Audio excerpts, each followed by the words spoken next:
Look at that. We're live. We're here. We got Tony Mitidiero. We got a lot of questions. But first, we got an introductory video for what we're going to be talking about today. All right. Oh, let's see what happens here. Oh, the guy's on the Big Z, huh? The Big Z. The Northern Illinois. Oh!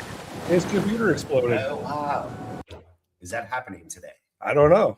Tony, what you tell me? We have we'll get the timer going here. We have a Zillow versus MRED. What's MRED? MRED stands for Midwest Real Estate Data. That is the MLS of Northern Illinois, so all of Chicagoland, and basically from like Champaign up to Wisconsin. All right. And that's the multiple listing service. So you're a real estate agent. You take a list. You sitting at my kitchen table. We agree on a price, listing, all of that stuff. You're going to put it in the system, if you will. Historically, we were required to any listing that we took. If you're a realtor member and a member of the MLS, it had to go into the MLS. And I think it was within 24 hours or something. Every listing that you took, except for some rare circumstances where you could possibly create an exemption for something. All right. And eventually this evolved into this thing called IDX feed, and everyone's data is being pimped, if you will. Well, correct. So the MLS was initially private, just amongst realtors. And as the internet evolved, we developed the ability to share listings on the internet, and companies developed that wanted to have consumer search available or as their primary business, like a Zillow. And to get the information was not always correct at first because we weren't giving them the data, or all of us weren't giving them the data. So eventually they made a deal with the MLS where the MLS would give them what's called an IDX feed, information data exchange. Think of it as like a pipe of information that's hooked directly up to our MLS. Okay. Something goes into the MLS and it flows out to the consumer world. All right. As someone who's the son of one of the first employees at Realtor.com, I might know a thing or two about that. But Absolutely. He's no longer at Realtor.com. But you want how crazy the internet's evolved in this. When my dad first worked there, his territory was from the Mississippi River to the Atlantic Ocean. Wow. Think about that for a territory. The internet's not going to do anything, just like fax machines weren't. But right. How do we get to where we are at today, in your opinion, with this MRED versus Zillow situation and private listings and what's good? What is actually happening here? So MRED's threatening to pull this IDX feed or cut the pipeline off to Zillow? Correct. In my opinion, much of this problem, MRED has threatened to stop the feed of listing data to Zillow unless Zillow comes into compliance with their rules and regulations that apply to all of us as realtors. And what Zillow is doing that they don't like is that Zillow has made a position statement that if you put a property into the private listing network, so just available to realtors or just available within an office or a brokerage at first, when that activates and goes onto the actual market, they will not display it on their website. And Zillow is the #1 real estate web search tool on earth. They're the #1 website, most amount of visitors by far.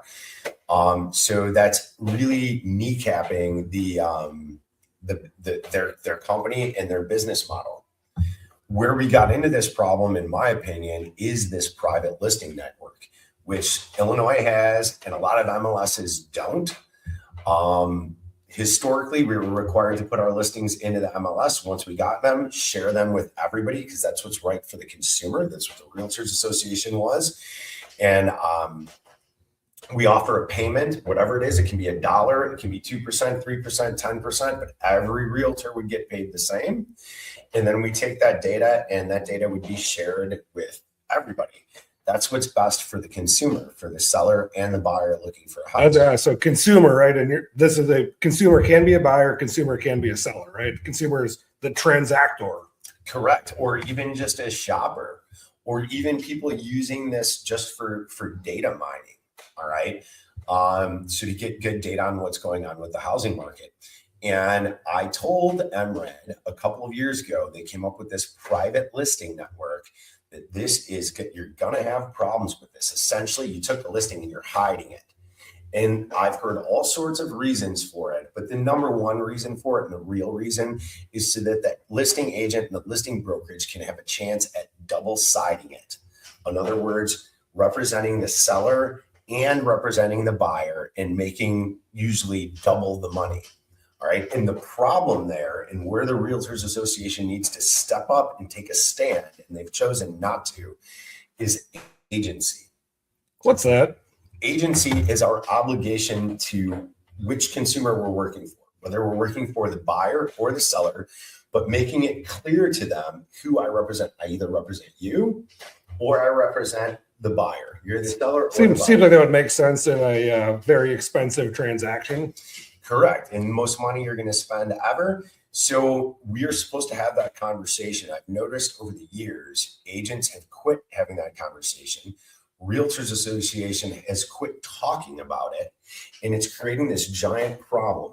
So Compass Real Estate, okay, all right, has purchased Anywhere Real Estate, and Anywhere Real Estate owned a ton of major brands: Coldwell Banker, Century 21, Better Homes and Gardens, Realty Executives, all these major brands.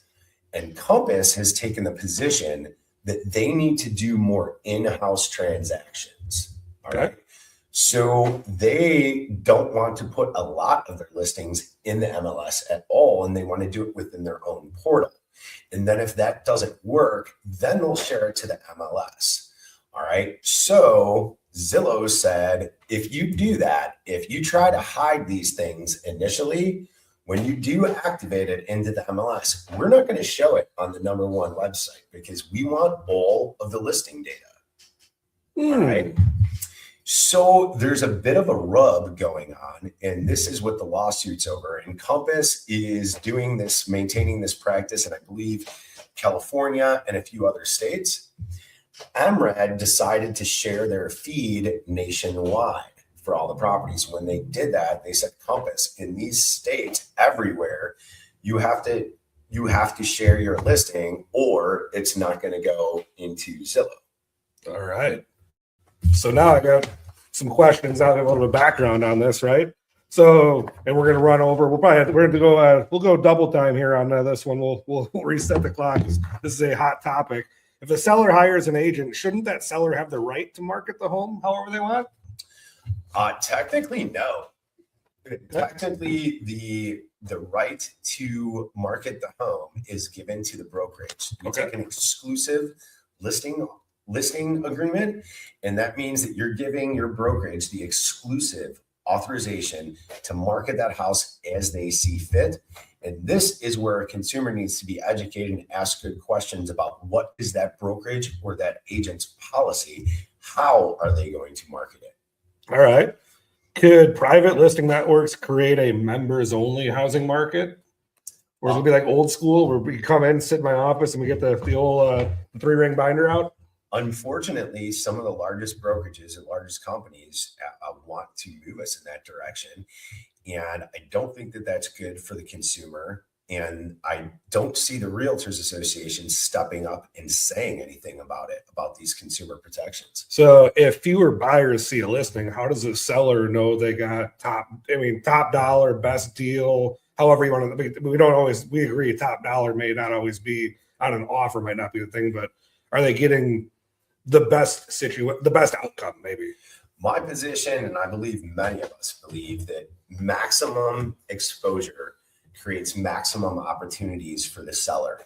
And I believe that hiding that listing does a disservice to the seller. Now, it's pitched many different ways to the seller. And a lot of the people that were in the private listing network or had a hidden listing, they've been talked into it being to their benefit of somehow. I just haven't seen any of these supposed benefits play out other than benefiting the listing brokerage. I could see maybe, in my personal opinion here, in that like $10 million plus price point where maybe like a CEO or a famous person might be moving, but below that, 5 million and under, like, why would you not want maximum exposure? Absolutely. Any of these zero tolerance rules, in my opinion, are crazy. There has to be some exceptions. And you're talking about a very micro niche in the market. But for most people, the vast amount of Americans, exposure and great exposure and presentation is going to get you the most amount of options, dollars, terms, all of that. And so are buyers about to realize what this means? Are they going to miss their dream home because they can't, maybe it's in this private network, they don't even know it's for sale? Like, how does that, it seems like this could damage or hurt a buyer's ability to find the right house. Absolutely. And that's why I continue to say consumers, because it's going to hurt both. Yes, there are going to be buyers. There's going to be houses that a buyer missed, and there's going to be sellers that missed that opportunity with this buyer. So sellers may miss thousands, tens of thousands of dollars here. What else? I had one other question in here. Two of them, actually. What's more important, maximum exposure or private exclusivity on this $5 million? In my opinion, maximum exposure all the way. So briefly before we let off those, so what can you do as a consumer? All right. The MLS, especially in Illinois, has changed how we input a listing and what we authorize to happen. You have to talk to your agent, ask them questions specific about what happens when you take my listing and put it in the MLS or not. Where does it go to? Does it go to all of the websites? If not, why not? All right. And then that's for sellers who want to ask good questions. And I'm telling you right now, 98% of realtors are not going to know how to answer that question, and they're going to beat around it. If they're beating around it, move on. With buyers, if we're on a search, we love Zillow. I've been telling people for years, this is not necessarily a knock on Zillow, but you got to get away from it. All right. Because it skews things. It drives you down a certain path. They're selling leads or whatever. Some of the websites I like, and I've reiterated it time and time again, I like homes.com and I like realtor.com. They have a direct data feed from the MLS.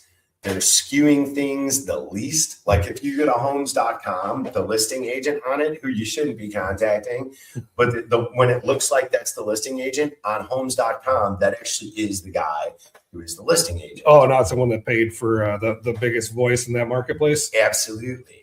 Okay. So you're going to have to move away to something that has an IDX feed. The other thing that we're going to see start to happen again that I moved away from, but we're move back to it, is when you become a client of mine, a real realtor who's a member of the MLS, we can give you access to a portal and a search setup from the MLS so that your interface becomes between the MLS to your agent to you and not a third-party website. So you don't got to talk to the crack dealer. You get this crack straight from the source. Exactly. And it's unfortunate because we've liked these consumer sites. I like them for my clients because they're used to using them already. Well, they're a lot easier. Like they're that access to data is, they spend billions of dollars building that, making it easy. Absolutely. They made it easy for the consumer. They're really nice. Ours is a little bit more clunky, but the data integrity is going to be superior for now. That is, if MLS continues to exist as it does, which may go by the wayside, and giant brokerages may soon decide that they're not even participating in it. Are you reading all my questions? My next question was, where does this go in the next 24 months? I saw you peeking on these questions over here. So real estate could change again. And it is changing. And the only thing that I would say is I ask the consumer to reach out to the Realtors Association and voice your opinion that you believe that this data should be available to everybody, and agents and brokerages should not be keeping their listings private. So in Illinois, that's Illinois Association of Realtors. Is that who they need to reach out to? Illinois Association of Realtors, but really the biggest offender in not speaking up is the Main Street Organization of Realtors. Okay. They are located in Downers Grove, Illinois, is their headquarters. And I don't know if they still are, but they were the fourth largest association in the United States. I believe they had like 28,000, 25,000 members or something. Those are the people who've sat on their hands and not been willing to speak up and take a hard line position. And that's how we got here. And I'm sure at that size, they probably have a consumer affairs department. So we'll dig that up. If you guys want to reach out to them, let them know that, I don't want to miss out on my dream house. I don't want to not get maximum dollars. That's it. Absolutely. Because when us as realtors or you own a brokerage or whatever complain to them, they always look at it like, well, he's got some kind of angle, which is why I always tell the consumer, I'm like, I get it. You're only doing this once, but you will really benefit the whole consumer everything if you voice your opinion to them. They need to hear from the people. All right. That's all we got. Unless you got anything else you want to add to this. You can reach out to me anytime at 708-259-3734 or Google Tony Mitidiero. Send me a message on my website, send me an email, whatever. I'm happy to answer any questions the best I can. All righty. We're out. I'm done. Cut the show.